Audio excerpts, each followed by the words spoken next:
Bangunan rumah sakit jiwa di Beregang, Kecamatan KW16, Aceh Barat terlantar. Sejumlah gedung yang dibangun beberapa tahun lalu tidak difungsikan sehingga perkarangan rumah sakit tersebut telah ditumbuhi pepohonan. Rumah sakit jiwa di Gampung Beregang, Kecamatan KW16 hingga saat ini belum difungsikan, sehingga sejumlah gedung yang telah dibangun beberapa tahun lalu kini diterlantarkan. Bahkan sebagian gedung itu diduga menjadi tempat hewan ternak berkeliaran karena tidak digunakan. Fahmi, seorang warga mengatakan rumah sakit jiwa di Gampung Beregang sejak dibangun hingga kini belum difungsikan, sehingga sangat disayangkan pembangunannya yang menelan biaya mahal, namun diterlantarkan begitu saja bagaikan rumah tak bertuan.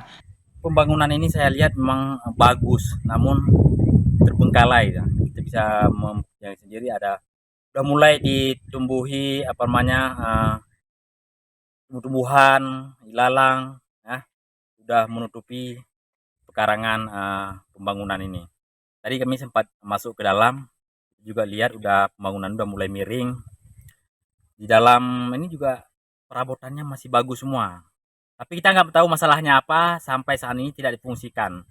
Dan berharap ke depan pemerintah bisa melakukan segera memfungsikan ini. Fahmi berharap kepada pemerintah segera memfungsikan rumah sakit jiwa ini sehingga bisa menjadi tempat perawatan yang nyaman bagi ODGJ yang ada di Kabupaten Aceh Barat. Dari Melabuh, Aceh Barat, Azhar TVRI melaporkan.